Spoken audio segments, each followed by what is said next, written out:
As midlife women, we should start thinking about our lives in a different way. By the time we reach our late 40s and 50s, something changes inside of us, and we start to realize that we don't need to fit into the molds that society has created for us. We should start shifting our focus to the things that really matter, such as family, friends, and our passions. As we get older, this mindset becomes more pronounced, and we should not be afraid to speak our minds and share our wisdom. We should understand that our appearance should not define us. We should be proud of our wrinkles, stretch marks, and scars, as they are part of who we are. This is our time to live life to the fullest without any restrictions or oppression. We should refuse to be held back by societal norms and expectations. It's important for every woman to embrace this mindset as soon as possible because life waits for no one. Welcome to our roundtable talk on aging and women. Today, I have two special guests with me, Dr. Amie Hornaman and Al Russ, who are joining me to discuss this very important and often overlooked topic. So welcome, my friends. Such a good to be topic. here. And for those of you that are listening and not watching, we are fully coordinated without even trying. We're all wearing our black V-necks today. Totally. I love it. We look good. We look good. So I just turned 47 last week, and I'm proud to say it. Let me tell you. I am not the baby of the group. Yes, I am the baby of the group. I know. I feel like, oh, I need to get up there. I need to say, oh, I'm 50. But that's a good thing to think of, right? I'm proud to say I'm 47. How old are you guys? I'll go next, but I also want to ask you some questions about that. So I am 49 right now. I'll be turning 50 in August. And usually people they think I'm about 10 years younger. It's pretty shocking when they find out, which I'm very happy about as well. And after Amie goes, I'd love to ask you a question. Karen, so go ahead. Okay. So I am also 49, turning 50 in February. And none of us look our age. Same as Elle. Like, I get questions about my age, and I'll flat out tell anybody who asks. I don't lie about my age at all because I like to see their expression. I like to see them go, "You're kidding." Really? No. So yeah, I wear my age with pride. Nice. So Karen, I know that you're going to be sort of, because there's three of us and you're going to moderate this. We're going to put this on all of our channels. So if anyone's listening to this, it's probably on one of these stations, one of our podcasts. But what I'd like to ask you first is, you are 40, just turned 47, but tell us when you started to experience, because, a lot of hindsight is 20/20. And sometimes I look in hindsight back on perimenopause and realize I could have done things sooner had I known or had looked out for things. What was your first signs and symptoms? Because this is really different for everyone. Yeah. So mine actually hit really early, as did my mom. So you can, it does tell you something what your mom went through when it comes to menopause and perimenopause symptoms, et cetera, what age she went through it. A lot of the time you'll follow in those footsteps, in her footsteps. So I started at 42. And interestingly, you guys, both of you, it was shortly after I had my thyroid crash on me, and my reverse T3 had gone up really high. I was working with you at the time, Al, on this, and I gained all this weight from it. I had very elevated reverse T3, so I was super hypothyroid. And then I was on T3 only medication and a high amount, and I still am. What I didn't know was that can raise sex hormone binding globulin, which is a protein that binds to primarily testosterone, then to estrogen, as well as to dihydrotestosterone. And so it was over range, and I didn't realize it at the time. But later on, I did test for it and then heard that, oh, thyroid medication can do this to your hormones. And so that is why I went into feeling like I was in menopause, because I remember checking my total estradiol levels at the time, and they were high. But yet I was having missed periods, I was having hot flashes, and this is at 42, and night sweats and waking, and I felt horrible. And I was like, wow, I'm really hitting this menopause early. And then later found out that that was why all of them were bound, all my hormones were being bound up by sex hormone binding globulin. So I started to go into it really way too early.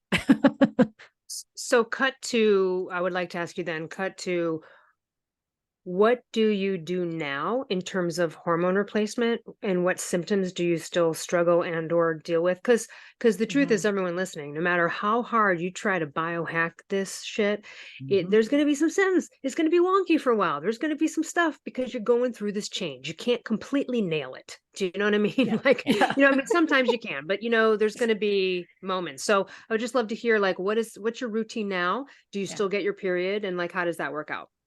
So I reversed a lot of it for many years. So I'm still headed on the way out, because no matter what you do, you're going to have ovarian failure and no longer produce these hormones. And so I was able to reverse it by lowering the SHBG and putting in estrogen and progesterone and testosterone replacement therapy. And so I've been toying around with those dosages for many years, and they've kind of, sometimes I have to go lower, sometimes I've had to go higher. Luckily I know what I'm doing, so I'm able to do this on myself and hack it as much as possible, because I know what to do. So right now I'm currently getting a regular period, but it is so light. Like, it's gone to like maybe 2-3 days of like very light period, and then she's done. I have very, very little PMS. I never get sore breasts anymore.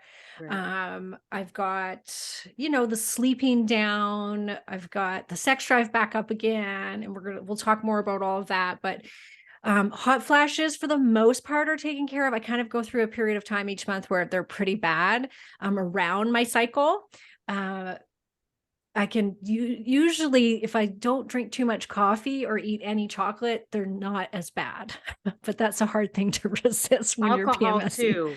Yeah, I don't drink, Alcohol but is a thing for that. I've just in my experience in speaking with women who've even done menopause naturally without any thyroid hormone replacement have said that when they get some alcohol, hot flashes calmer. So that could just be a mitigating factor everyone want to take a look at. Go ahead. Yeah, no, it's so true. Like, alcohol, caffeine are the worst, and chocolate. So if you're suffering with those hot flashes, ladies, which are not fun, like, there's nothing worse than waking up and you are seriously like drenched. And I'm not a sweater because I'm a thyroid patient, so I just don't sweat very well. And waking up like with pools of sweat between my breasts, the sheets are soaked. It's terrible, like terrible.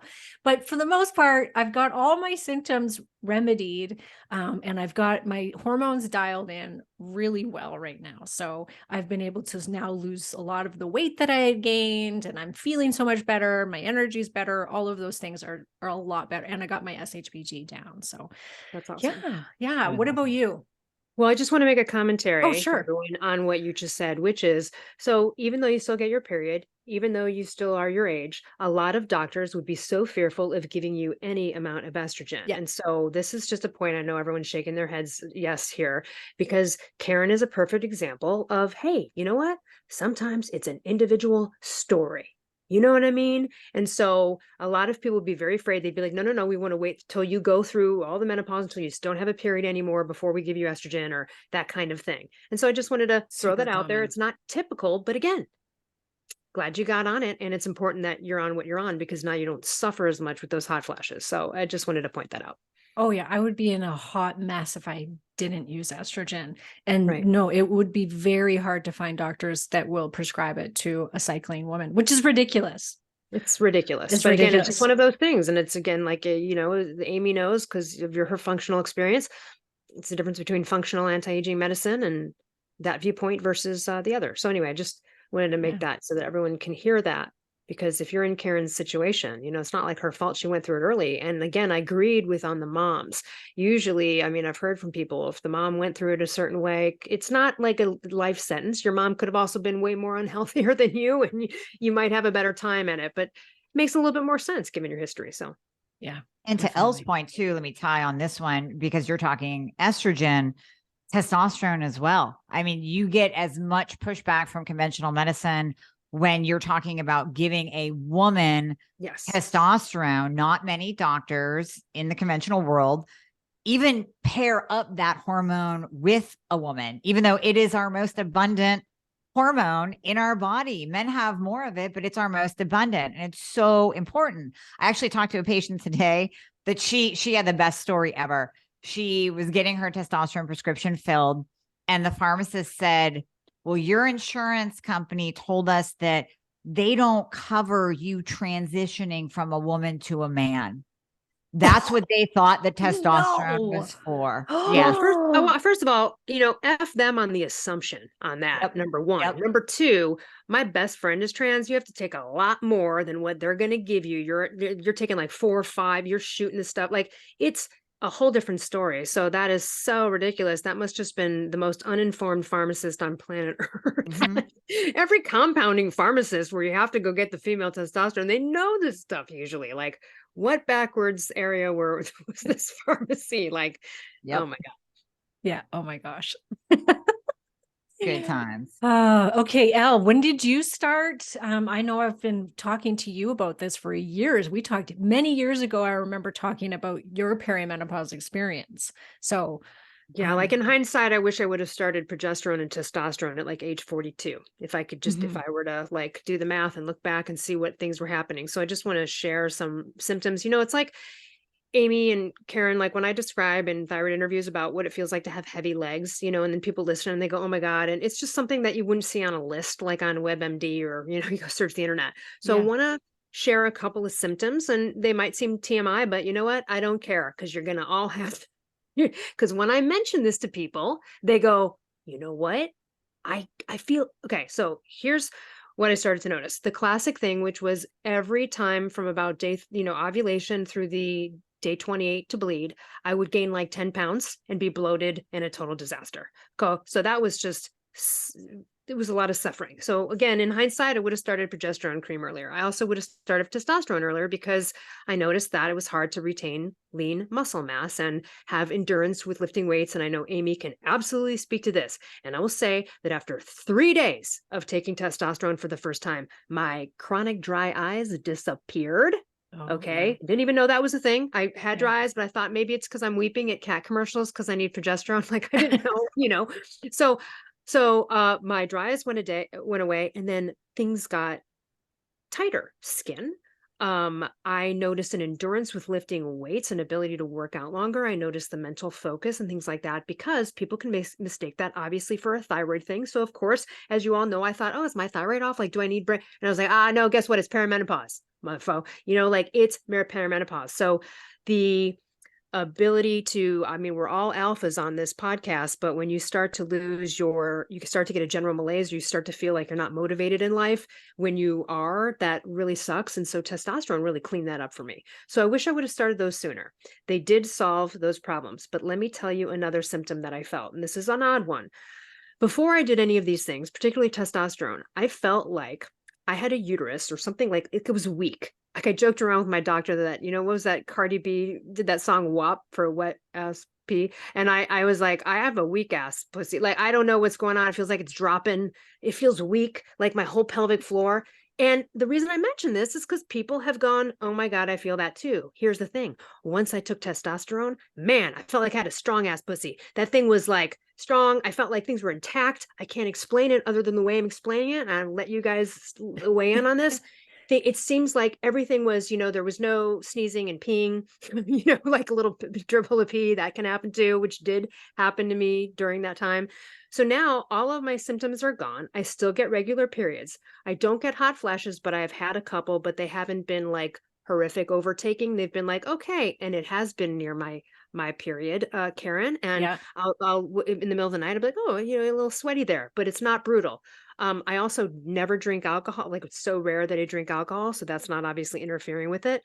And I take DHEA and pregnenolone. I found that I can't take high DHEA. I really will have bad breakouts. The testosterone won't do it, but the DHEA will. Same. So I take like 5 milligrams of DHEA in the morning with like 30 milligrams of pregnenolone with my thyroid hormone when I wake up. That helped me, and I'll tell you why. I was doing all the testosterone, progesterone, and then about a year ago, period came a little too soon. I started to get some breakthrough bleeding, had a little bit of a meltdown. It's a little bit of a detachment. This is the way we've been living our whole lives, is by our periods. This is a weird thing, and I'm sure you guys will speak to that later. It's like a mental, emotional, where am I? I don't know where I am anymore. Yeah, totally. Like, who am I? And so, and that's when Dr. Forsman said, you know what, now's the time to do DHEA and pregnenolone. Let's see. And you know what? Just those two things got me back to like every 28 days again. Now, how long is that going to last? Of course, we're all going to fall apart here at some point. I do take, I use Source Naturals progesterone cream. I found that it's my favorite and it works best for me. I also, even though I don't take estrogen, just for the hell of it, biohacking, I got the Source Naturals bioestrogen cream. It's soy-based, as we know, with the mimic. And I just was like, I don't know what the hell. It can't hurt. It's over the counter, do little dabs. I can't say whether I've known a big difference or not, but I will say that I'm a swimmer, and I used to swim with a lot of older women because they were always doing aqua aerobics. And so for years, I always asked them the personal questions about like what was like going through menopause, perimenopause. The ones that did it naturally with like herbs and acupuncture, they got through it, but they're all dried up and wrinkled. They have no sex drive and they have no vaginal wetness. Okay. Yeah. So I had no problems. I had a high sex drive even before testosterone. I had no issue with vaginal dryness. The testosterone increased it to like 30-year-old levels of that.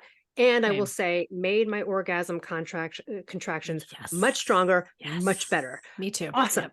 Absolutely will never give up testosterone. And really, like when I was 35, like it really feels like I'm 30-year-old. So that's kind of the full deal. And I'm, again, I'm turning 50 in August. Who knows when the period will fully start or if hot flashes, and I'll need estrogen, but you better believe I'm going to do it. I asked a woman, I was at a Thanksgiving a couple years ago, and I was talking to this woman, and she's only, she was like 50. And she said, oh, yeah, I already went through menopause. And I said, oh, so do you take like bioidentical hormones? She said, no. And I said, do you have a sex drive? She goes, not really. And I go, she goes, yeah, I have to shoot like vitamin E pills up there to like keep it moist or else it hurts. And I was like, what kind of life is that? Again, you guys do whatever you want with your life. Okay. But if you're out there listening, but I'm telling you, I don't know why you'd want to just give up on all of the wonderful things that make you hormones give us. Anyway, I know. Yeah. So I think I've said everything. I could just see you in the pool with like talking to like swimming with these 80-year-old women, that are like, so how's your vagina since it's going through menopause? Totally. Because women are open like that, and we showered in open showers. So I went out, I'd be like, hey, what did you do? Or what do you do? And then you go someone like Mark Sisson's wife, Carrie Sisson, who wouldn't mind me saying this because she's public about it. But she's like 67. She's still on all the hormones. It's fantastic. She loves it. And she looks fantastic. I mean, just Google Carrie Sisson. And now she's 67. And, he's turning 70. He takes testosterone. I don't think he started till he was 60, according to him publicly. Like that's when he said, yeah, 60, I had to do it. He wouldn't have the ripped muscles that he has without that. And she wouldn't either. So, mental, anti-aging, sex, I care about sex. Some people don't. And if you don't, then you're going to be that girl who's like, whatever, I shoot vitamin E up there and who cares?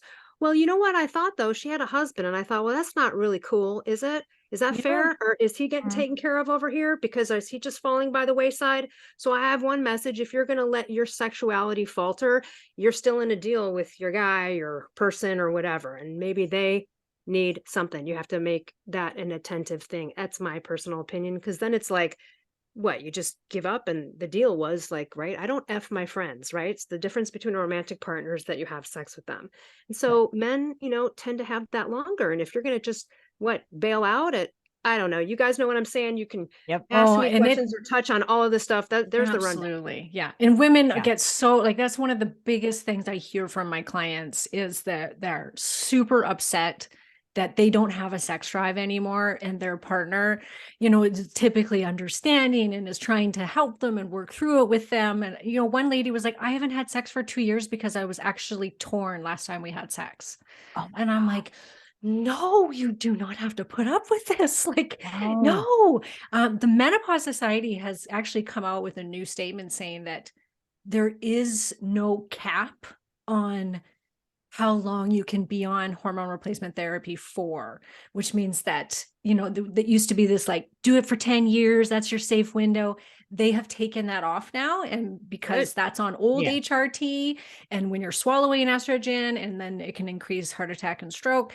But now they're saying there is no cap. You can take it safely for as long as you want. So that's I'm dying. I with just want my to say one more hormones, thing so. before Amie goes. Just one more thing before Amie goes. I've asked and talked to different people who do the pellet delivery system versus, testosterone cream or compounded pill. So let me just say what I've heard.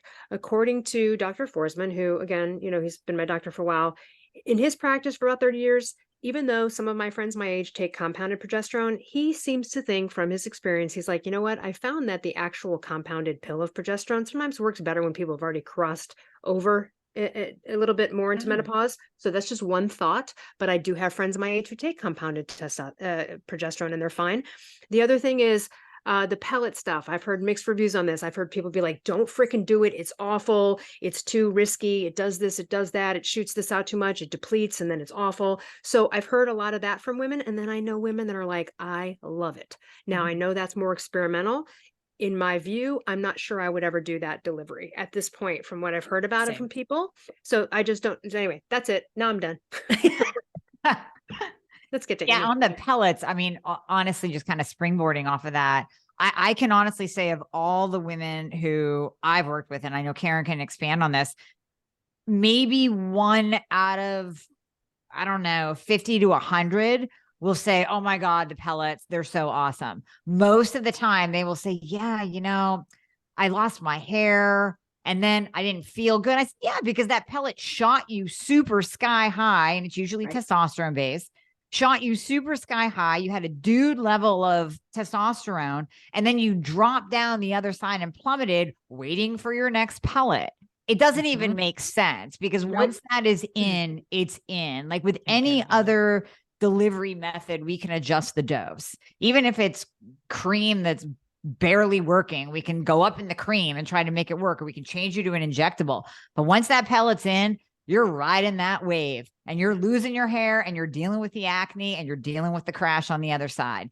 I rarely see someone that is like, oh my God, a pellet. And listen, if it works for you, keep doing it. That's cool. Right. But if it's not working for you, or if you're just starting out, I wouldn't dive right into pellets. No, because once they're in, like you said, you can't take them out. And I've had clients who, one woman, she gained 30 pounds, and in that time that she had to just wait it out, and she felt horrible.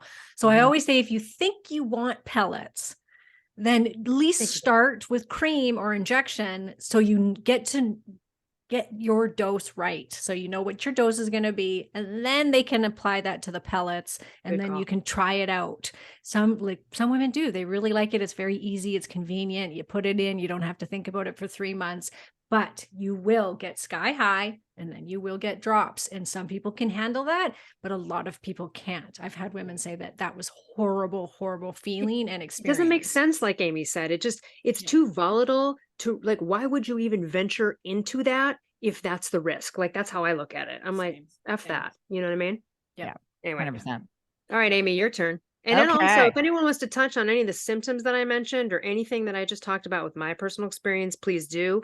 But those are. Yeah, I want to circle back to testosterone, the vagina, sex drive and stuff. But Amie, let's hear from you first. Yeah, no, for sure. So I always celebrated my period. Really, like every month, kind of moving into being 47, 48, even a little bit 49-ish in the beginning. I was like, every time it came, yes, I still got it. Yes, it's still here. And then it stopped, that's it. It just stopped. I didn't have I spotted a little bit, and I got it this month, and then not the next month. It just stopped. I was like, what the hell? And just like you said, you kind of become attached to it. And in my mind, I attach that to youth. You know, that having your cycle is youthful. And there are some people that argue that. So I started on just static dosing. So here comes in the progesterone, here comes in the estradiol, here comes in the testosterone. And I was on testosterone before. So I did start the testosterone first, then the progesterone, then the estradiol. And I can say, honestly, not having a period, I don't like it. So I finally gave in a couple of months ago, And I said, all right, I'm going to try rhythmic dosing. Let's just see what happens, because I was talking to a woman who really inspired me. And I know there's two, thought processes on rhythmic dosing versus static dosing, but this woman told me her story. She had MS. She had the MRIs and the brain scans that showed MS. She was walking with a cane. She was losing her ability to walk. She actually knew T.S. Wiley, met her, talked to her.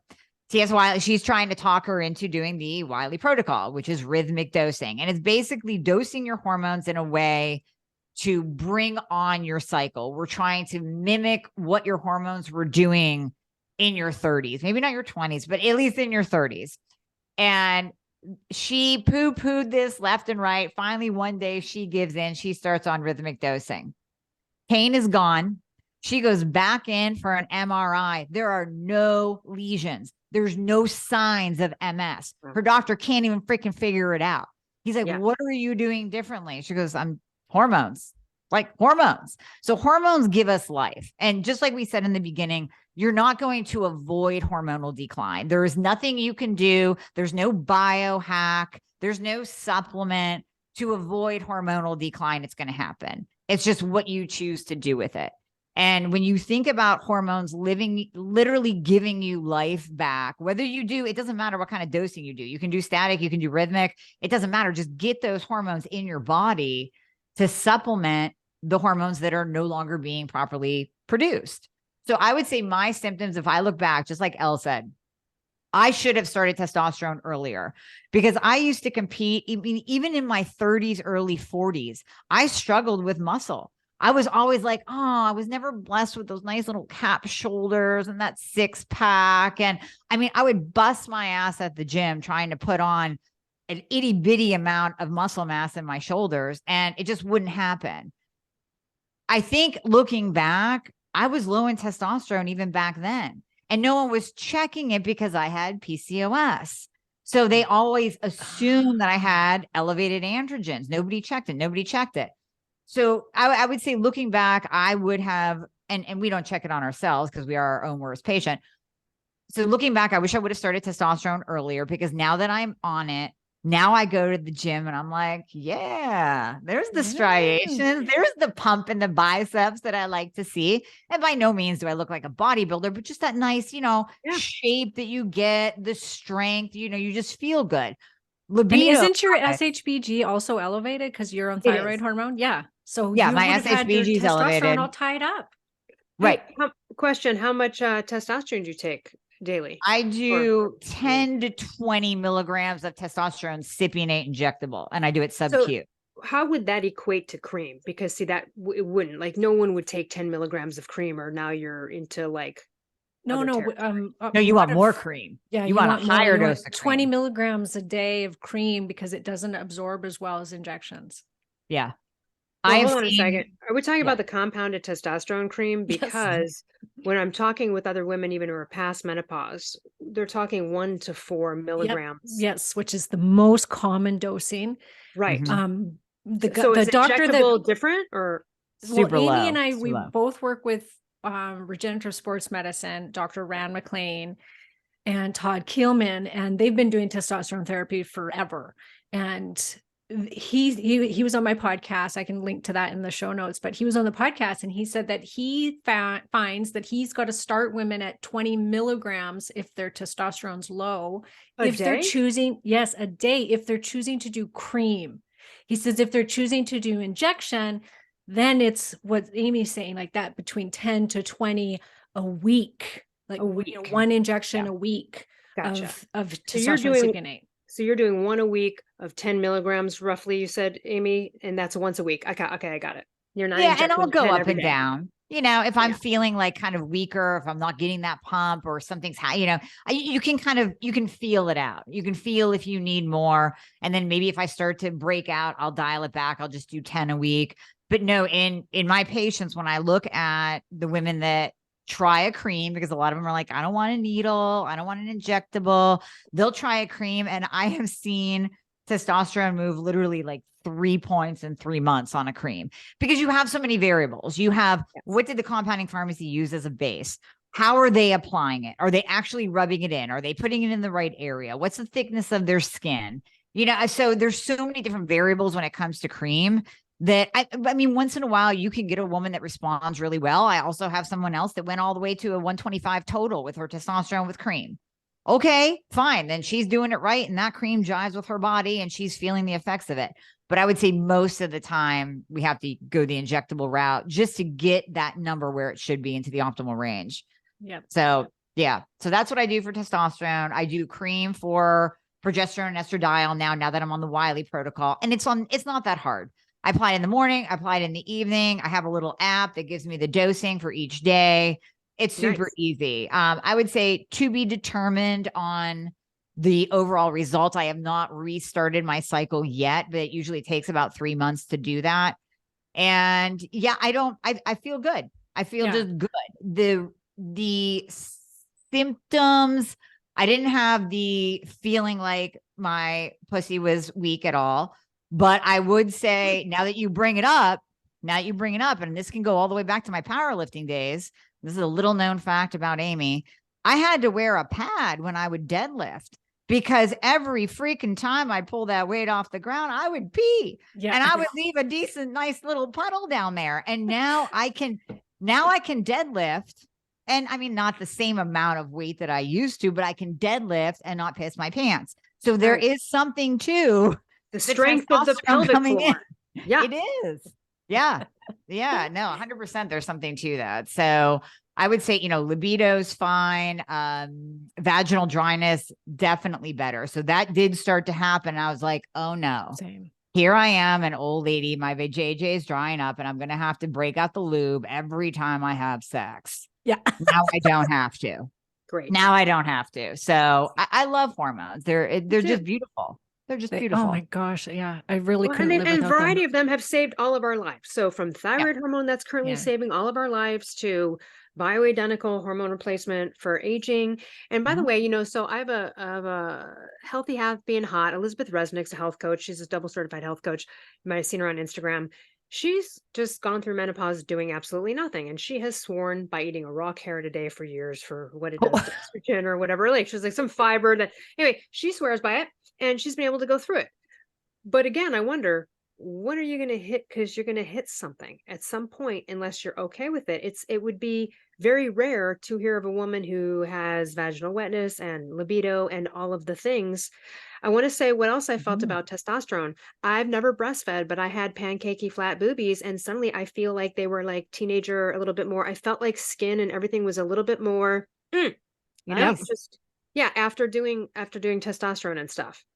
Yeah. Okay. And that'll happen because testosterone will do that, but it'll convert some to estrogen, right? Testosterone will convert down to estradiol. And that is like the most amazing hormone for skin and elasticity and collagen production and joint health and vagina health and muscle health. And I mean, the list goes on. And, women that say, oh, I'm going to do it naturally. I'm not going to take anything. It is similar to saying like to the diabetic or to the thyroid patient, don't take thyroid medication. Like it's because it's not natural. It's just, it doesn't really make any sense. Or telling a person that's in their 70s who's got heart disease, is that person going to say no to the surgery that could save his life or to make him feel better, him? Yep. They're not going to go, no, this is part of aging, my heart disease. So I'm not going to I'm not going to take medication for it. I'm not going to take surgery for it. I just want to do this naturally. When a lot of these problems, these health problems, are because of the loss of hormones. So why not just give the body back what it's looking for and what it needs? And people that maybe don't have any of the hot flashes or weight gain, and they're like, oh, I just eat the carrot a day. Well, what's going on the inside to your organs? I mean, we have estrogen receptors on every single organ. So that's right. What's going on with your brain, your heart? We know from the research that replacing estrogen and testosterone is really crucial for heart, and it helps to prevent heart disease, which is the #1 killer. So, Yep. And that's why hormones are being poo-pooed in conventional medicine. I mean, that's why the conventional medicine doctors still are on that Women's Health Initiative study of hormones are bad for you and they cause cancer. And we've all debunked that one 10 times over. But now we're kind of entering a season of the DEA trying to make testosterone almost damn impossible to get. And my argument forever has been classification of testosterone as like a Schedule C drug in the same category as opioids. They're trying to keep something from you that will keep you off of the medications, the statins, the blood pressure medications, the antidepressants, the sleeping pills, because that's big pharma right there. And I know I'm going down a whole different rabbit hole, but you have to understand, everyone has to understand that bioidentical hormones are life-saving. They will prevent, like Karen said, heart disease, cardiovascular disease, the biggest killers of women and men for that matter. When men have low testosterone, they are at a greater risk of cardiovascular disease. So all of these hormones that keep us young and that stave off disease also keep us off the meds. Yeah. And, you know, when you start piecing that together, you really start to think, wait a minute, maybe these hormones are good for me because big pharma is telling me that they're not. Well, also it's misogyny in medicine, because I have to go to a compounding pharmacy to get my testosterone when every other freaking guy in the world can go right down to the CVS because it's right there on the shelf in the back. Yeah. That's bullshit. That's bullshit. Absolute bullshit that's the case. So, you know, classic, right? And yes, of course, you know, it's like, I tell the story. I you know how maybe many women listening, and you guys have had it. Have you ever had your pH balance just be off in your vagina somehow? Like it's not an infection or anything. It's like too much soap or something happened and it's weird. Sometimes it happens when people have sex with someone, but it happened to me just out of nowhere. And I went to the gynecologist and they, because I was like, hey, they took a password. They go, oh my gosh, you have this thing. You have to take this antibiotic. You know, your vagina could explode. This is dangerous. This could. And I'm like, they're scaring me. Yeah. And I looked at this antibiotic. It's horrible, like horrible symptoms. I'm freaking out. So then I called Dr. Forsman and he goes, oh my God, no, listen, you don't take that. Go to the compounding pharmacy. I'll do, what was it? Boric acid and pills. You shove them up there for a couple of weeks and you'll be fine to go. And it was $40 versus $100.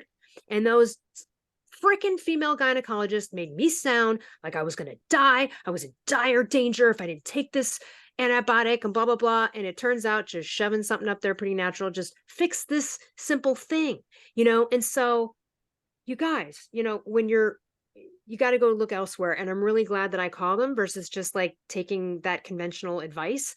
I just didn't know there was another answer at that moment, you know, because they're scaring the crap out of me. Right. And so, you know, these things, this is going to happen too with these doctors that are like, you have to take this statin.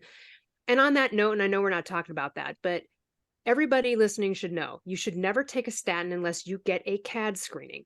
And that CAD screening, if it's 0, you're fine. Okay. And you don't need a statin. So don't let someone prescribe you a statin based on their ill-perceived notions of how to read your lipid panel. Old-timey lipid panel reading. Make sure you get a CAD score. So anyway, that's good call. Yeah. And you might just need thyroid and testosterone. That'll be beautiful. Exactly. Or estrogen. Yeah. Because I will see women's, like, very, very common for cholesterol to go up, blood sugar to go up, thyroid to go down as you're going through perimenopause and menopause. Extremely common. And people are like, they're super, super healthy. They're been exercising and eating clean. And they're like, what? Why suddenly is my blood sugar going up and my cholesterol going up? I haven't changed anything. And it's like hormonal loss. That's what's going on. So, and we know that thyroid has so much to do with both of those things as well. And it's common, very common for it to go down in menopause. So I think so I can't tell you how many women I look at on their labs and you can see their thyroid is not out of range, but at the very bottom of the range all the time. Which is, it might as well be below the range if you're at the bottom of the range. There's no real difference there. Yep. No, exactly. And then as we head into perimenopause and menopause, progesterone is the first to drop along with testosterone. So these women become estrogen dominant just because of that imbalance of progesterone to estrogen. And that estrogen dominance then crushes their thyroid, pushes up reverse T3. So then we see this whole interplay as they're entering perimenopause when the hormones are changing. And it does, I mean, even if they didn't really have a thyroid problem before, let's say it's not even Hashimoto's, now they do have a thyroid problem because the reverse T3 is high, a free T3 is low because of that estrogen dominant state, because they don't have enough progesterone. And Yeah. cortisol issues that are affected by all of that stuff. So now the cortisol is going to drive reverse T3 possibly, or not let you get the stuff you're taking, get into where it needs to go. So yeah, it's like a two-part thing. As you're aging through perimenopause, get the female hormone stuff figured out, because more problems will be headed your way. And now you got to solve all of them at the same time. Be nice to ease into it. I guess that's the idea. If we could go back in time, right? You know? Yeah. Now, women tend to have a real issue with going through perimenopause, right? Their hormones are starting to change. They're feeling different. A lot of women, like 80% of women, will gain weight. And you can be the most fittest, healthiest person in the whole world, and you can gain 20 pounds in perimenopause. Yep. And it's super, super frustrating. But if you can, manage all of this, you can get your hormones checked, you can, start replacing your hormones in a timely fashion. And everybody's different, by the way. Some people will do better on rhythmic hormone dosing. Some do better on static. Some do, but like, you really have to find what's going to work for you. So if it hasn't worked with what you've been doing, please keep looking, because there's many ways to replace hormones.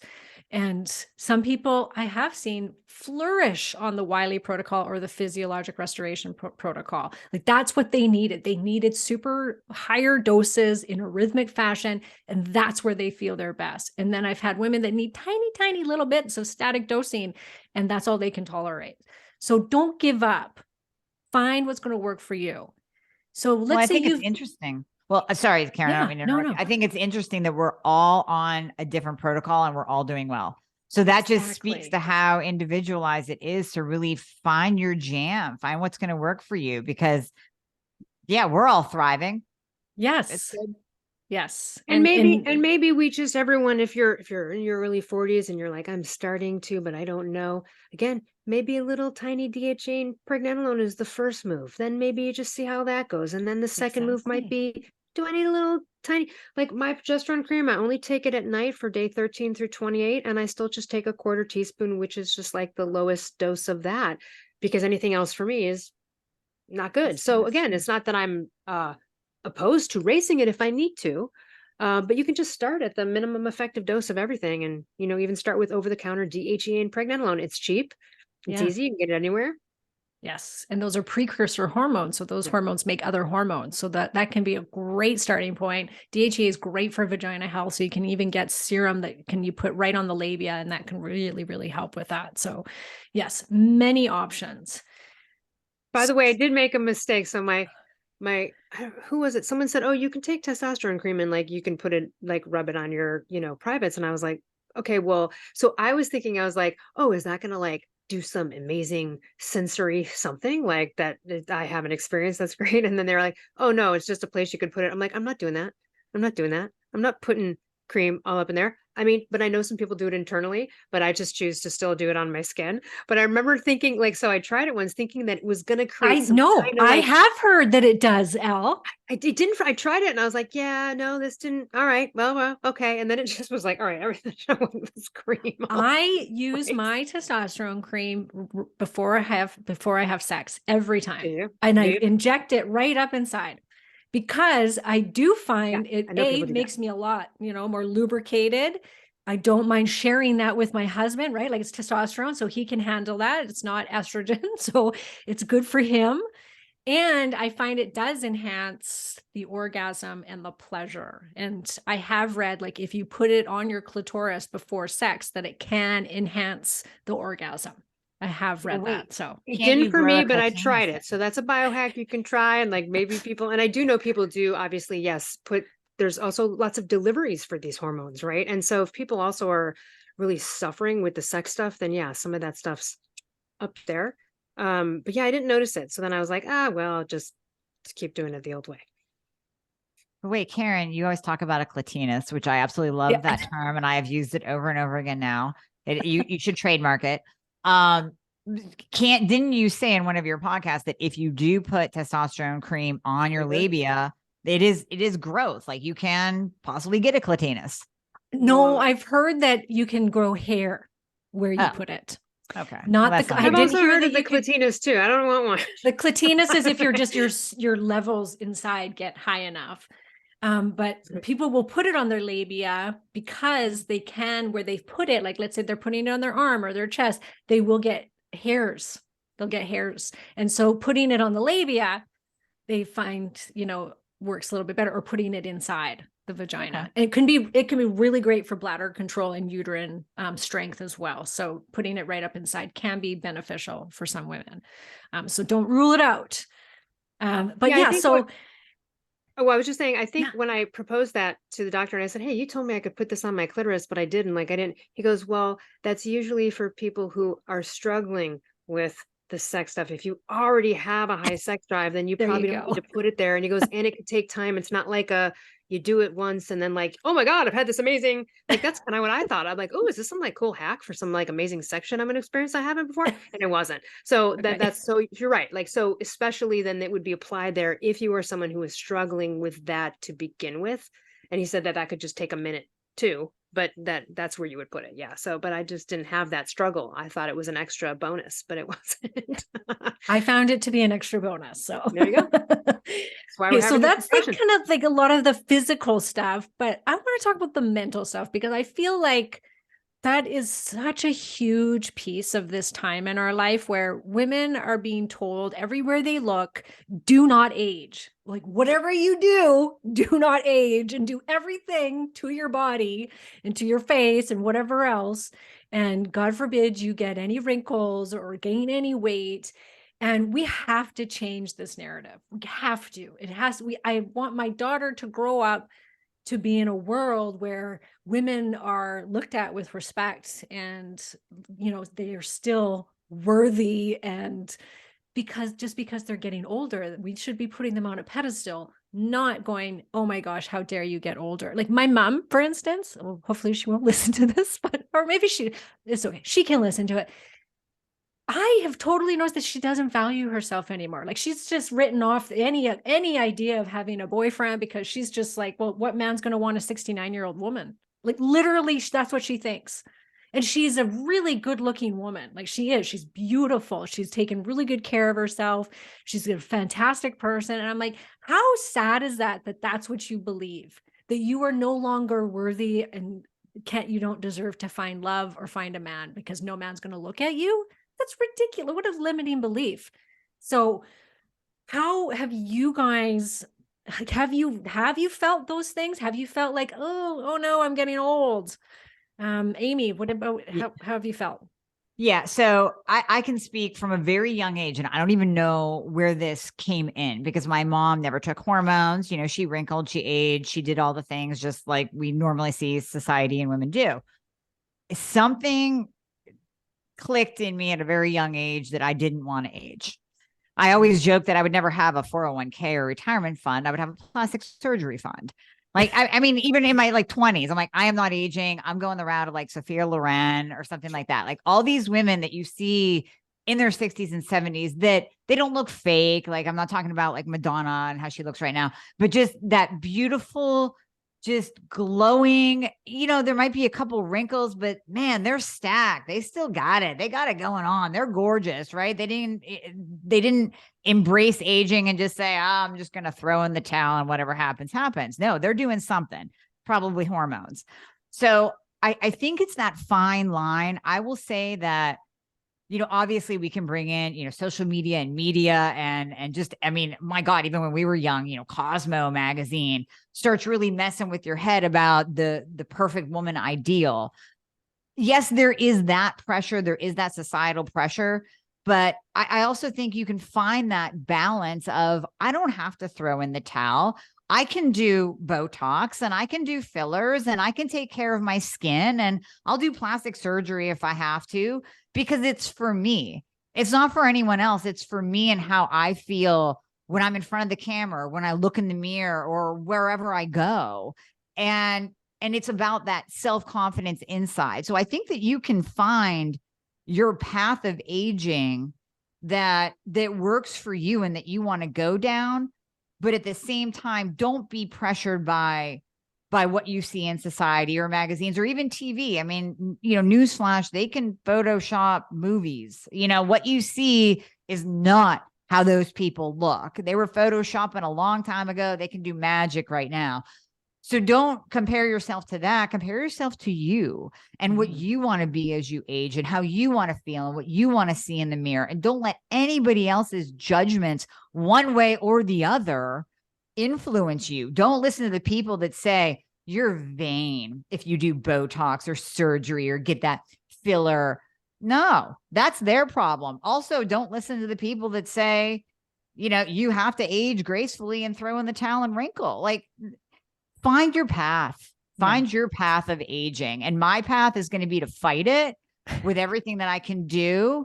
But I'm not going to look like a freak. I'm not going to go overboard. I'm going to feel really freaking good about myself for as long as I possibly can, hopefully till the day I die, because hormones are going to be involved and whatever else needs to be involved will be involved. Yeah, I love it.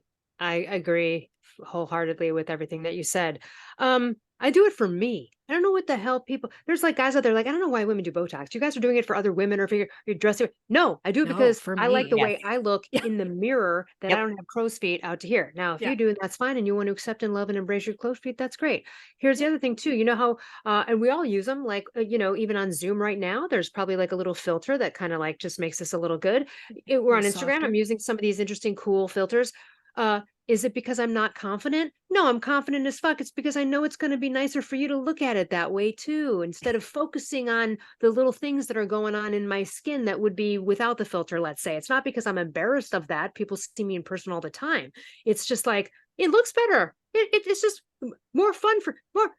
Does anyone watch TV with a bunch? Look at everyone on TV, guys. Every newscaster's got their face entire fucking Botox. There's not one of them that don't. Not even one guy that doesn't. Look at I'm living in the town of, I'm Los Angeles and Hollywood, and this is what we call them when we see someone that's gotten really horrible, out of control plastic surgery. Our code word is BHSP, and that stands for Beverly Hills Science Project. So I'm never going to look like a fucking science project if I can help it. Like, unfortunately, Madonna has become a little bit. And you know, we love her, right? But damn, she fucked up her face. So that can happen. You know, so there's just certain levels to it. I feel like also don't rip on the people who, you know, yeah, they do look maybe overly done or whatever, but that's them. And if they're happy with themselves and the person who they're with loves them for that, then that's fine. I just know I'm more like Amie and Karen, where I'm probably going to take the more subtle route and the more natural look, and do my best, because, you know, sometimes, at least I've noticed in this town, when people overdo it, they look older. It actually, right? Look at Madonna. She looks older because she did that versus aging in a way. So there's a fine line between this stuff. I only currently just do Botox. I'm not opposed for anything else. I agree with Amie. I always thought, fuck 401k. I'm going to have a like beauty, you know, like fun. I see. So because I'm in LA, you know, I live like right in the mountains above Malibu. I see a lot of celebrities a lot of the time.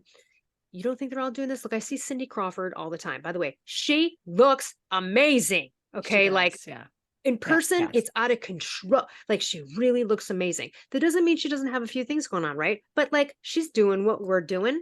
She's doing it. She was a model and we were never a model. So she's got a longevity there of kind of, you know, in her own skincare routine. But like, she's a perfect example. And I think she's almost 60 now. And she looks natural with the way she has aged, even though clearly she has used things, because there's no way she would look like that without it. What I find is interesting is these people who, and again, no shame about it. They're out there and they're like, I love all my wrinkles and everything, and I'm aging gracefully. That's fine. But also, if that's a passive aggressive slight to the rest of us who aren't, I don't know, man. And like, are you happy looking at yourself? That's great. Because when I look at your face, I'd be horrified if I woke up every morning and saw that. And that sounds really awful. That's personal. That's me. If my face was that wrinkled, I would be horrified. And if I hadn't done Botox for the past, I'm 49, I think I started at 35. If I have not been doing it all that long, I guarantee you right now, I mean, I'd have deep lines all over the place. There's nothing wrong with that if you want to embrace it and love it. But don't be ripping on us for being fake, for wanting to look good and hot. And I mean, look, I did Botox during the pandemic. I didn't see anybody but myself. I just wanted it for me. Oh yeah. You know what I mean? Keep up with that. The first time I risked getting COVID, the only time during the pandemic was because I went to go to a medical center to get the Botox because I was like, I don't care. I'm risking COVID on this one. Like I love it. And also it helps me with headaches. I get tension headaches here. That number 11 that comes up in between the brow. The bitch ditch. Oh man, yeah, it's like resting bitch face. Yep. People would be like, "Are you upset? Are you okay? Are you angry?" This is when the number 11 started to develop. My face, we do so much stuff. We're reading, we're researching, we're looking at camera. Like, I don't get tension headaches. At the end of the day, I'm not sitting there rubbing my forehead. So there are so many great uses for it. I know guys that get it who don't care about vanity, that do it for the tension headache right there in the middle of the brow. So, I mean, it just has a nice effect that they don't have the number 11. So anyway, I could go on all day about it, but there's kind of like two sides. It's like, oh, you're fake and using filters. And then the other's like, hey, look, unless you're a bodybuilder trying to show you're photoshopping your body and you're pretending to be someone you're not, do whatever the hell you want. You want to use filters ever? I don't care. I don't look at it as fake. I just actually more pleasant to watch, to be honest with you. I don't know Yeah. what you guys think about all that, but like, Well, I think there has to come a time where it's like we can only do so much Botox. Do you That's know what I right. mean? We can only do so many facelifts. Retin-A. Yeah. There's and you're still going to age no matter. And That's right. so I think, like I do Botox, I just get it in my forehead. I don't care. I like my crow's feet, so I let those go for it, and I know that it's just going to continue, right? And there's only so much Botox that's going to fix that. And I'm really trying to embrace that, like Yeah. knowing that no matter what, I'm going to get older. Like this isn't stopping. And I need to see that that's okay, which has been tough for me. Like I'm 100% being honest here. I was always really an attractive person. I could attract any man I wanted. I was, thought of as a beautiful woman. And so I'm realized the other day, I was like, I never get hit on anymore. And that was like a little blow to the ego. It was like, I'm with you on this. Yep. I saw a change there too, and I'm sure we all have. I saw a change there too. Yep. The difference between now, sometimes if I am like, if I have my hair is pretty big and if I have it curly, then it just draws attention naturally. Okay. So like people are going to just be drawn to that. But yes, Karen, I have had that experience too. And there's that moment where you're like, oh, I'm not getting looked at Yeah. I'm not anymore. getting looked at, Yeah. or no one's carding me. Yeah. Or like, what? Or like, yeah. Yeah. Or I'll see a good looking guy and I'll be like, my usual, like, oh, look at him. Oh, cute. And then I'm like, oh my God, he's not looking at me. Like, Right. he's not going to. I'm You're like, oh almost my God, he's 50, 30. Yeah. Yeah, he's 30. He's not going to look at me. Yep. And But I so also think that too, was tough. That was tough. But being with a partner, like you have a husband, like Yes. who loves you, like being with someone who's just like, I of course would never get in a relationship with someone who would expect this of me or who would.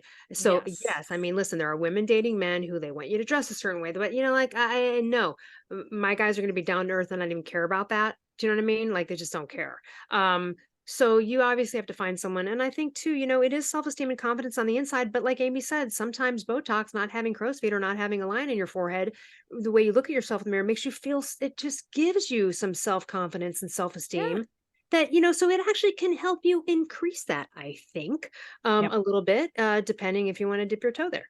Yeah. And I find like, I always remind myself, what do I think is attractive in an aging woman? If I see an older woman, do I think like, oh, look at her, she's old, she's got wrinkles? No, what I think is, are you healthy or not? Because that to me is what's attractive in an older woman. If I see an older woman, whether she's my age or 50s or 60s, 70s, if she's healthy and you can see, like she even might have some pounds on her, but she's got good skin, she's got healthy hair. She's just, you can tell that she takes care of herself and she eats well. That's really obvious to me.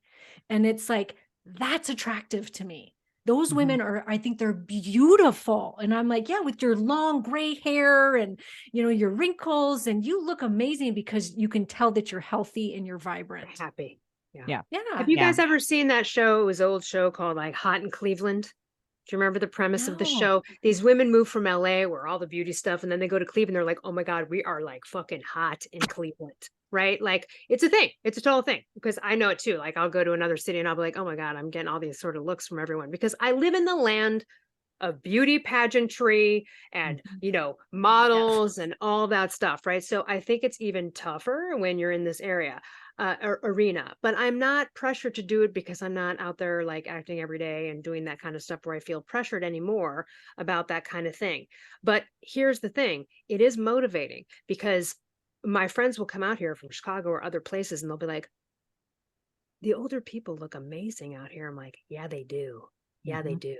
It's kind of an incentive in a way because, it's not like you're trying to keep up with the Joneses, but you see that it's possible around you because everyone's a Carrie Sisson and a Mark Sisson, like a lot of them are. And so you're really you're the man out if you're schlumpy and you're not fit and stuff, because people here really age well because they're active and they care about this kind of stuff. So it's kind of inspiring in that way. And it's also a little bit like, sometimes you're like, maybe I should just move to Arkansas for a minute in a small town and then just be like, but again, I'm not trying to like get guys, I'm not in this like kind of vibe of the youth of trying to like play that game. So I don't care, but it is kind of funny, especially being here because you're looking at a lot of beauty constantly. Yeah. Yeah. And I keep hearing from women that are in their 50s, and we all haven't crested that yet.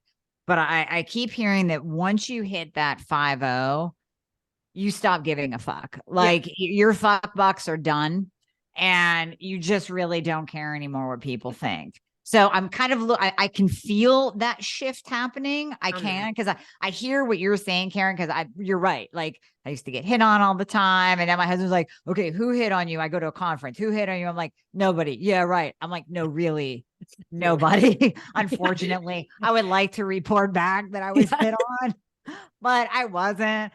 So it is kind of, I can feel that shift happening of not giving a fuck anymore.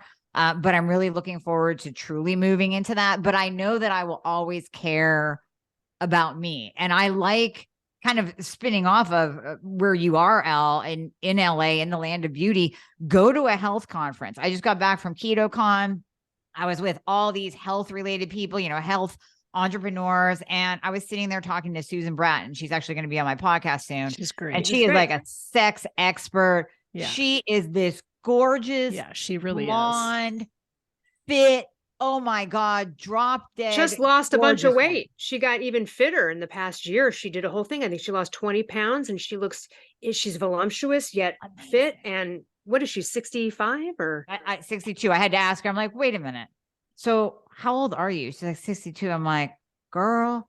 I'm like, okay. So looking at those people, that's who I look to. That gives me hope and inspiration to go, all right, if she can do that, I can do that. So I like being around those people that maybe are older than me and are built like a brick shit house and are gorgeous, because it's like, that's what I want to strive to. Yes. That's what I want to strive for and to be. Yeah. And we're not going, oh, look at that woman with all done up and her face is filled and she's got big, huge lips and tons of Botox and fake breasts and implants and liposuction and dressed in super nice clothes. I'm not going like, oh, that's what I want to look like. And that is so beautiful aging. No, I'm looking at the ones that are, like I said, healthy. Right. Sure, they might have had Botox and tummy tucks and all that jazz, but that's not what I'm attracted to. I'm attracted to the health of that person, their happiness, if they're glowing or not, they have healthy skin, healthy hair. Like that to me is what's attractive in a person that's aging. And I think that we really have to focus on that, because the outward of us is going to age no matter what we do to ourselves, no matter how many facelifts. So if you can focus on, I'm just going to, make sure that I eat nutrient dense foods, low inflammatory foods, so that my skin is nice. Like I know for a fact that because I'm paleo, I have fantastic skin. Fantastic. I see other people that eat a lot, like veganism, a lot of vegans. It's so bad. But it's inflammatory. Those foods are inflammatory and you can see it, and they age faster and they get so many more wrinkles, it seems like. And maybe that's generalizing. I'm sorry if it is, but I just find that going paleo, it just did absolute wonders for my skin. And I see other people that aren't paleo and they just look a little more inflamed, possibly more wrinkles, and then maybe they're also drinking and eating more sugar and all of those things. Like you, as a woman, you guys, like, you really, the drinking, especially, you You got to know, be so careful. All of these things are inflammatory, which means inflammatory to your face. So if you're eating a ton of grains, whether you're vegan or not, if you're eating a ton of grains, beans, sugar, alcohol, guess what? Your skin's going to show that. Mhm. haven't you? I mean, look, this is I always say, because I've never been a drinker, and I think part of the reason I have good skin and have aged well is because I'm not a big drinker. I mean, we're talking like rare. I mean, it's not like, I don't know, I had a drink like a year ago, or I'll have a sip. I mean, I really don't Yeah, drink. same. Yeah, Alcohol is a horrible ager for women. You can see them walking down the street. you They've got can. that Yep. ruddy complexion. They're top heavy. Dude, it's a classic. Yep. You know what I'm saying, Amy? Puffy. Like, yeah, puffy, but ruddy. And then again, I just want to say what it does to people's attitudes and shit. Like, you drink over time, it's like compounded interest on being just a bitter pain in the ass downer. It's a depressant. And whether you think it is or not, over time, unless you are the person that's exercising every day and just having your drink or two and whatever. But if you're not, it's going to catch up with you. So I think one of the biggest agers is drinking. That being said, I love marijuana. I have for years. I've always been a marijuana consumer. I drove all the drunk people home. Nowadays, I live in a state where, you can get it in a variety of delivery systems. So you don't have to smoke it. So you don't have to light it up. You thank God for that. I'm not advocating for that. I'm just saying, I've never met a successful drunk, and I've also never met a successful drunk billionaire. And I've also never met anyone who's been a consistent drinker as a woman, heavy drinker, like a nightly dealio, and they've just aged. I've never seen them age well. I've never No, seen one age well. It's no. just so bad. You know what I'm talking about? It's that top Yeah. heavy, weird. Yep. Oh yeah. Yeah. It is a poison. It Yeah. is a poison. Andrew Huberman did a great, like 2 hour long podcast on the effects of alcohol in the body. And I recommend everyone listen to that. Yep. Listen to our podcast first and then listen to that one. But it really is interesting that when he breaks it down and you listen to it, it's like, yeah, that's why you get a buzz, because it's a poison to your body. So when you really think about that, I mean, it is, and I try to explain it to my patients too when we're talking about alcohol. I go, there's proteins, there's carbs, there's fats, and then there's alcohol. It doesn't fall into one of those 3 macronutrient categories. It is literally a poisonous substance that your body has to figure out what the fuck to do with it. Like, Yeah. what do I do with this? So I guess, I'll store it. I'll break down some cells. I'll do whatever, but it's not good. There's no good effects from it. And that whole resveratrol red wine thing, please throw it out. Yeah. Just Please throw it out. You'd It's have to such drink gallons and gallons of wine in order to even get, like, that is the bullshit. You know what it is? This is all excuses for everyone to justify their drinking. It is. I'm sorry. I've been, it just is. It's like, oh, well, but it's healthy for you. And yes, I know the studies, but the studies, I mean, look, alcohol is so pervasive. It's no different than big pharma. It's like the studies on grains being wonderful for your gut, Yeah, come yeah. on, that's by the grain lobbies and the food fiber. pyramid. So, the alcohol thing, I think if people can get away from that, and again, I'm not saying choose another vice, but or make better choices. Maybe it's Dry Farms wine, maybe it's just hard alcohol that's cleaner.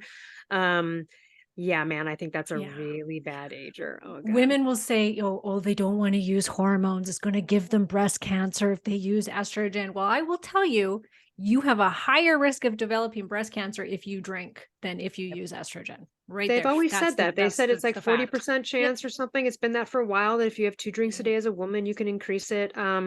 I wouldn't be totally shocked. My aunt, we don't have breast cancer in my family, but my aunt, who's maybe 82 now, was a big drinker. She did get a little breast cancer late in life. She caught it quick. It's over with, but she did ask herself, I wonder if it's from, it's kind of the first question. We were all like, well, I mean, you're just boozing it up every night for your whole life. It's amazing it caught up to you only at 80. And that's probably because she was extremely active and healthy otherwise. Otherwise, maybe it would have come sooner. And again, we don't know the causation. I'm just saying. Yeah. She even Still. questioned it. Yeah. But women do so much to take care of their bodies, especially as they're aging. Like, women will go to extreme lengths to take care of themselves, and they'll spend all this money, but God forbid you take away their booze, which is like, that's like one of the biggest things that could help with your aging, but you don't want to give that up. And so you really got to look at that and ask yourself, is this how you want to spend the next half of your life? drinking away your emotions and, being puffy and possibly overweight and having a higher risk of breast cancer and heart disease and liver disease. And the list goes on and on. And I think a lot of women, they say that I interviewed a woman about this actually recently. All around the world, drinking has gone down. Good. In most demographics, except for women over the age of 40, it has gone up. Isn't that sad? And this is a time in our life, because your hormones are shifting, you're going to be more prone to depression, more prone to anxiety. It's also a time in our life where there's a massive spiritual shift happening, and women we're not talking about that. This is the time when, you're usually have got the career down. You've chosen your partner. You're either keeping them or or you're getting rid of them at this time. You're done having children. Now's the time for you. And so the spotlight gets turned on you. And it's like our bodies start to have all these symptoms, because it's almost like, hey, pay attention to me finally. You've paid attention to all these other things in your life up until this point. Now things are shifting, they're changing. The spotlight's on you. What do you want to do with your life? What does Karen want? What does Al want? And that can be very disrupting on the inside for many women. And I see them fight this. And how do they fight? How do they numb those feelings? They drink, because it's not something that they're familiar with. And it's like, no, this is the time for you. What do you want? What do you need to do to take care of yourself for the first time? I think women don't get a chance. My experience in talking with them, and you've had the kids early and you've done the thing, and maybe you were a mom all that time and now the kids are in college. Oh, that's always the time that they're like, fuck, like what's my life been about now? Yeah. I don't know. And then also what I see is people really ambitious at a young age who then are a little bit afraid for going what they want, and they have the child, and then they wait till the child's 18. They're like, oh, finally get back to all the stuff I wanted to do then. You're like, you could have done it then. You didn't have to have the baby to distract yourself for 20 years. You could have done it then. So I feel that happens. There's more of a little bit of a midlife crisis there, especially if your whole identity has been like raising children or doing the thing and having a career. And then you get to the point where the house is empty and you're like, you know what I mean? And my gosh. And I think that's with men too. I mean, I have friends that are my age now and they're like, my kids are almost out of college. Like, what's my life about? We are all so lucky. We've been able to follow our passions, but so many people don't. And then I think it hits them even harder at this time. That's when I'd be probably drinking too. Cause they're like, what am I to do? I'm all, not realizing that there is a whole nother life here. I mean, look, Louise Hay started Hay House at age 60. Right. Wow. She lived till 90 something. And look at the empire that she built. Right. There was that other famous Black woman who started bodybuilding at like 80. Remember that woman? She's like 95 now. Yes. She looks amazing. Yeah. Amazing. Like, I mean, I love those people. Or I think all of us here are defining, like, listen, we wouldn't see this when we were younger and people were our age. Like, you know what I mean? Like our mothers were our age. Like we wouldn't, we're more youthful. Anti-aging is like getting so good now. We know so much more about so many things, right? Who knew about gluten back when we were young? Nobody. Yeah. Just didn't even think about it, right? Yeah. Yeah. No. I just think we have hormones. And now we have hormones that are okay to use. They're safe. But yeah, I think that this can be a great time in our life. Like it's not like, oh, we turn 50 and it's over, which I think a lot of people have in their head, like, oh, who am I to society now? I'm not of any value. I don't have children to take care of and to raise anymore. And like, no, this can be the best time. Have you guys found that like you're more yourself than ever before? Like I certainly have myself. Like I'm way more myself. I feel like I know so much more. I'm wiser. I'm just a better person. Like I love aging for that reason, because I'm just so much more who I really truly am. And I don't take any crap anymore and all that stuff. So what about you guys? Well, yeah, you spent your fuck bucks. You spent them all. Now you don't care. But no, you're 100% right. You're 100% right. I am much more myself, and it feels good to be that. Even in business, like imposter syndrome. No, it's just, it's you like me or you don't, like that, whatever. If you don't, go find somebody else to follow. It doesn't Yeah. matter. Like, honestly, I am who I am. Like, this is what you get. And I will tell people that, like, when you work with me, what you hear on my podcast, what you see is exactly who I am. So don't think I'm going to be somebody else behind the scenes working with you. Like, we're going to be blunt. We're going to talk like sisters. It's going to be real. Yes. It is going to be real because I don't care. Yeah. That's me. Amy just described me. Yeah, me too. You know, we are the same that way. I only had that one trip, but before I wrote my second book, Confident as Fuck, I still had an area of my life where I felt ashamed about my hand disability, which Karen, you know, Karen's in my book. You were one of the first people actually who was sort of a stranger that I told I was trying to act with vulnerability and get over that. That area fucked up some confidence in you know, the romantic sector of my life. And so it wasn't really until I got over that I felt like all the fuck bucks were gone. So I think in publishing that book and kind of coming out with that story, kind of sealed the deal on the way up to 50, where now I really don't give a shit. And I have absolutely, I don't care. You could call me the C word to my face. I don't care. You can send me, I just don't. I don't care. I think I wish, and I think every adult says this because I remember hearing it. When you get older, you won't care about what you won't care. And they're right. They were right. If I could impart more of that earlier, but I think I did get to it maybe a little sooner than 50, just because I was writing and working through the things that I needed to kind of seal up my overall confidence and self-esteem in life, or get rid of all my fuck bucks. But I'm pretty sure they're gone. I really don't. I don't know. I don't really care. It's nice. No, it's really nice. It's refreshing. Liberating. Yes. Yeah. I mean, I didn't care so much before. I kind of always had a good attitude, but I think I would be a little bit more worried about like something, or I don't know. I just don't, I'm not anymore. It's kind of like, whatever. Yeah. So I think every woman should read Confident as Fuck because it's just going to boost you. You know, it's going to give you that extra little because I look back at me in my 20s, like Amy in her 20s. And I just want to pet her and be like, you know, you really are beautiful, even though you don't think so. And when you age, you're going to be more confident. It's going to be okay.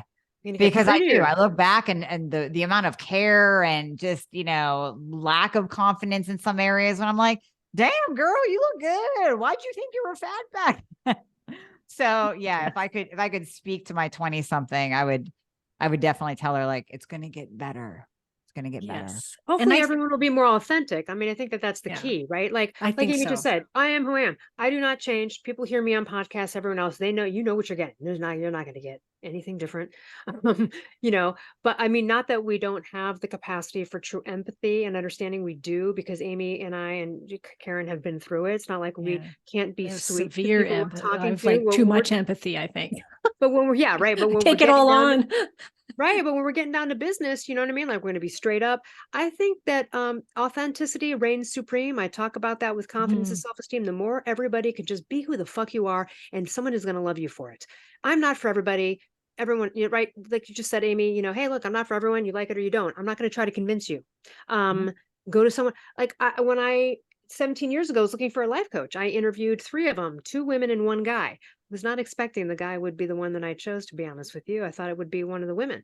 And I chose him because he had our person. He was like, get to business, 30 minutes, can lock that up, to the point, no bullshit, call it out. That's my jam. Where the women that I had consultations with were like, so that's lovely. What else in your life? And I was like, oh my God, we gotta, right? So we're not for everybody. Someone's gonna want another coach, another type of person. I just think we are who we are. And as long as whoever you are, be it, and be that person. Don't try to be anyone else, because it's going to be found out. You try to be someone else, it's so fucking fake. People are going to be like, who are you trying to be? Just be you. Someone's going to love you for you. I've interviewed how many people over these 8 years? There's some people I've interviewed, and I'm sure you guys have had this. It's like pulling teeth. You're like, how do they even have a conversation in life? How do they live with themselves? This is who, oh my God, they have a family. Who puts up with this? Like, boring.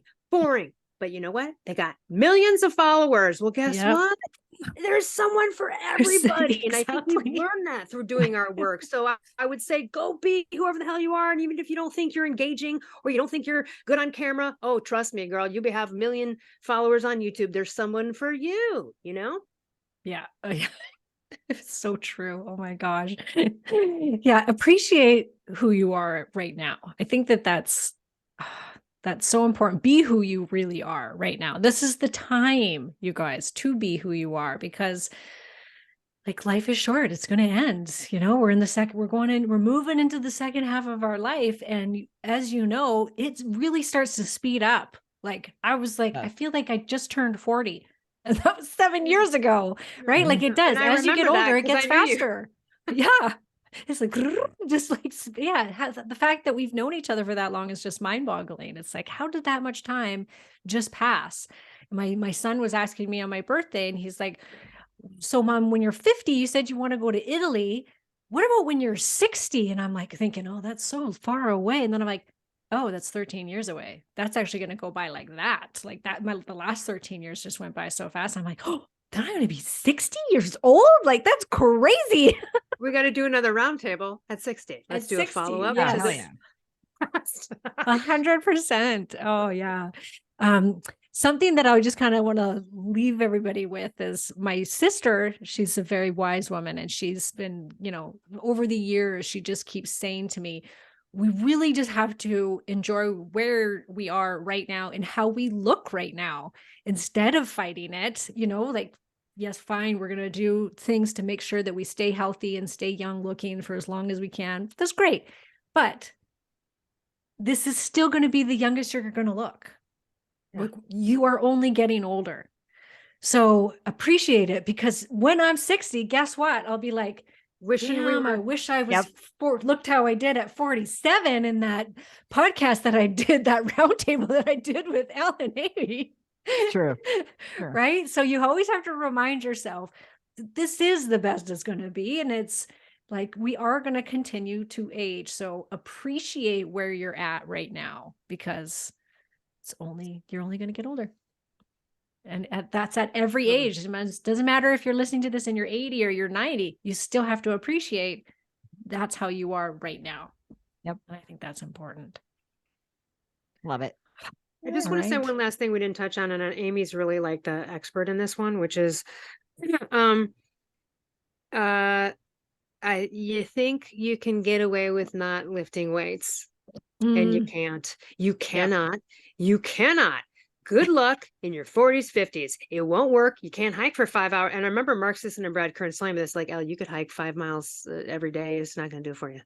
You have to lift weights. You do. And it is harder as you get older. You really need to keep up with this stuff, man. And so that is the one thing that I've realized you cannot escape, and it was escapable before. You could lift weights once a week and kind of get away with that bullshit and have those shoulders, Amie, but you can't do it now. And also the argument of organ reserve, forget how you look, forget the muscles. It's to strengthen the muscles, because then it's going to create a demand on the bones. And then, you know, next thing you know, you break your hip, you can't spew the sputum. Now you get pneumonia and you die because you never challenge your lungs. So part of the exercise and all of that stuff is for organ reserve. And Amie, I just want you to touch a little bit on this, because I mean, you are like we're a pro bodybuilder type, and you have a great physique, but I just have seen that it's just like, it's got to be like a lot. Yes. Yeah. No, 100%. You have to lift heavy. And I even have a hat back here. Lift heavy shit. LHS, because I want one. I will send you one. I will send you both one. Awesome. Yeah. I love it. Because as we age, sarcopenia happens. So muscle loss will happen. So that's actually why, number one, you actually have to eat more protein as you get older, not less. So I know everybody, you know, we look at older people and their appetites are down, and, you know, my dad will take half of a sandwich home, and I'm like, just give me that. I'll eat the whole thing. Right. So your appetite's going to go down, but you actually need more protein as you age to keep on that muscle tissue. So that's part one. Part two is lifting heavy. Yes, all the walking in the world, the water aerobics, all of that, it's not going to keep on that muscle mass. And when you lose muscle, that's where bones break. That's where osteoporosis bites you in the ass. You know, that is where you become hunched over and brittle. So if you want, and that's where you gain weight, because muscle is metabolically active. So when you lift heavy, and I'm not talking, you don't have to be a power lifter. You just have to lift to push yourself to that limit. You know, don't pick up the little 2-pound weights and throw them around. Lift heavy, lift to the point where maybe when you hit a rep of 10 or 12, you're like, oh, damn, I don't think I can do another one. Good. Do that weight. Now go up and do a set of 8. with a heavier weight and push yourself and contract those muscles, because then when you feed the protein on top of it, give your body amino acids, now you have that protection. And even if you don't care how you look, even if you don't want that lean, sexy muscle that gives you the shape, for God's sake, this is about health. This is about longevity. This is about you not being in a nursing home because you fell and broke your hip at the age of 75. You know, it is about long-term health and longevity. So yes, that is probably one of the best things that you can do. Don't just be walking around the block. Actually, my husband called me yesterday. He's at the gym. He's like, these two ladies, all they do is walk around the track. And that's all they do is walk. Like, can't they do that at home? I'm like, yeah, they could. But since they're at the gym, they really should get off the fucking track and go into the weight room, pick up something. You guys, my mom is a victim of this. And I really want to say, so my mother's been healthy her whole life. She's eaten broccoli every freaking night. She took the calcium and magnesium. My mother's never been a smoker, never been a drinker. She looks 10 years younger than her age. No Botox, looks great. However, I'll just do my walk. Now she has osteoporosis. You can't escape it, people, because she never lifted a weight, or maybe she went through 2 weeks of having a personal trainer come over and they lifted thing, and then she whatever, and just was always about, I've got to walk. Amy's right, get off the fucking treadmill and get in there, because you will have osteoporosis. And you know, I mean, I have great bone density because I've been lifting weights and I was doing that young, but she just wasn't. Look, and a lot of people aren't. They're working.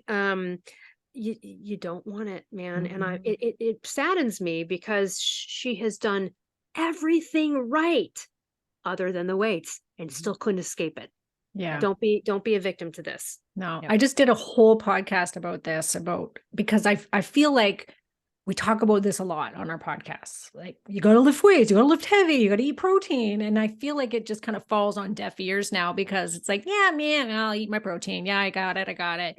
So I went through like the science of why we absolutely have to keep our muscle tissue as we age. And it's, yes, osteoporosis. Muscle is like our biggest processor of glucose in our body. So that insulin resistance that you see every person getting as they age, that will help that. It raises your metabolism. Like, the list goes on and on and on. And you got to replace your testosterone and estrogen, because that's what helps you make muscle. People don't realize that estrogen is also responsible for, almost more so than testosterone, for preserving muscle tissue. That's huge. So you have to have those hormones in order to keep that muscle on and to build it, and for the bone strength. If you don't replace your estrogen, you will develop osteoporosis. That's just the way it goes. So lift heavy, eat, yes, prioritize protein, and we have a much bigger demand for it as we age. So you've got to do it. It's not something to fall on deaf ears and to, oh yeah, I've heard that, it's just another fad. It's not. This is what you got to do. Sorry, but yeah, right. Yeah. And it gives you shape too. Like, I think actually, a girl, this is interesting. A woman actually sent me a message after that podcast, and she said, I love your podcast. However, I hate when people say you're not going to get bulky if you lift weights as a woman. She said, that's not true, because I can lift weights and I don't lose the fat. And so I start to look bulky. And I was like, okay. I said, I thank you for telling me that. However, when I say bulky, I'm not meaning fat with a lot of muscle. I'm saying like the women that look like they're men, they're huge, they're bodybuilders, because that's what women have in their head. They think, oh, if I lift heavy, I'm going to look like a big muscle freak. And I think, and I told her this, I said, and I think that if you are a heavier set person, I'm sorry, but I do think putting muscle on makes it look better. Like, yes, you might look a little bit, thicker, but you're going to have more tone and you're going to have more shape, and it looks good. To me, it looks good. I think women that are a little heavier set with lots of muscle, I think that looks fantastic. That's my opinion. Yeah. 100%. Yep. Posture, look, everything. Yeah. Posture. Yeah. And you guys are both, you two are both in incredible shape. I'm getting there. Tell you, the perimenopause threw Right me back into at some you. stuff. Perimenopause had me some weird stuff that before they got the stuff right, you get 10 pounds here and there, and then you just have to go, okay, now we gotta get it off and it works. But It's like, I what think worked for me. Like that's what biohacking, I have finally issues. worked to get my weight down from the Yeah. menopausal weight gain was I started to lift heavy and started to prioritize protein. I did not cut calories. I did not change my diet except for adding in more protein. And I lost 10 pounds. So Yeah. there you go. And that's It from worked. coming from somebody that, does everything and knows everything about weight loss. So I mean, I Get think it's off like the anytime we don't Peloton. follow what we preach in any kind of way, we're going to, you're gonna have a Thanksgiving, you're gonna overdo it, but then it's like you got to get back on track, or now we're down a whole road. I just thought it was, I think before I really got the progesterone dialed in, increased testosterone, I felt like I was spinning a wheel a little bit there. But then I also really switched it up recently. I started doing Pilates again for the first time in many years, and I wasn't a big Pilates person before, but I loved it. And I started to do that because, man, I mean, I don't know. The static, I love compounded weightlifting so much, but I also won't take the time to stretch. Stretch. Right. And Yes. I got to say, I had a foot thing during the pandemic. It looked like, is a bunion happening? What's happening? It's gone after doing Pilates for like a month, probably because of the footwork, the stretching, the stuff. So it's like I could get away with maybe not doing Pilates or whatever, just stretch and do 2 seconds. But no, so now I'm like, no, I'm going to go force myself to get my shit all Yeah. stretched out. It's still not going to do enough. You still have to lift the heavy weights because Pilates is not going to be as heavy as what you could do squats with or something necessarily. But yeah, it's a Yeah. great addition. I do to where yoga I for am that. now. Yeah. Oh yeah, there you go. Yeah. I'll do yoga once or twice a week, and then I lift heavy 3 to 4 Yeah. times a week. It's a great addition. Yoga, Pilates, any of that stuff, or just any kind of Yeah. stretching. If you just have a stretch routine, that's fine. But I noticed that I like will slack. So then I Yes. force myself. Same. Yeah. Yep. Yeah. I will not stretch Amy actually. probably doesn't slack on any of the stuff that has to do with working out. No. I'm human too. You What know, do you do to you get stretch? What do you do into, to? I do yoga. I do hot yoga. If I do Oh, you do. regular Same. yoga, I'll Yeah. get bored. I'm too type Same. A. So Yeah, yeah. me too. It has to be punishment in a sense, right? Like Yeah. make me sweat, let it be really hot. Like I loved Yes. Bikram yoga. Make We me don't have hate it you. anymore, Yeah. but I did love Yes. Bikram because it was so like regiment and like hardcore. And it did still, but it still makes me very much so relax and get into that meditative state. It takes me about half the class. And then it's like, I can relax. In And that I can't flow. just sit and meditate. It drives me nuts. No. But I can do it through yoga. So I got to force myself, go to yoga. It forces me into that meditative state. And I love it. So that has to be part of my routine for sure. Yep, exactly. It's all about balance, ladies. Finding the balance. Finding the balance. Yep. Okay, Love it. ladies. Anything Thank you. else? Any final parting words for our women? No, this was awesome. I mean, honestly, I think we covered everything that women need to hear, from we'll say the medical treatment side, the hormone replacement side, all the way to aging and confidence. And I mean, we literally touched on everything. So I think this is almost like the perfect roundtable discussion ever. We can title it that in the podcast. The perfect roundtable. But no, I mean, I really enjoy talking to you all because I know we're all like-minded and we care, we care about the women out there and we care about our clients, and we genuinely want every woman, I always say, to be that badass woman that she's meant to be. And it's possible. And I think, knowing that it's possible and imparting that hope into women is really important, that you don't have to throw in the towel. You don't have to just give up because, you turn 40 or 50 or whatever age, 60, and that there are answers, there's help, there's things that you can do to just be your best, whatever that is, you can be your best. Yeah. Well said. Well said. Yeah. Okay. Well, thank you for joining me for this amazing roundtable. And for all of you that are listening, when you see this clip on, on our Instagram channels, and don't hesitate to put in the comment section what you struggle with aging. And we'll, you can tag us in it, and we will comment on what you're struggling with. So we can always do another podcast episode answering the listeners' questions, the biggest struggles of aging. Okay. Thanks, ladies. Thank you. Thanks.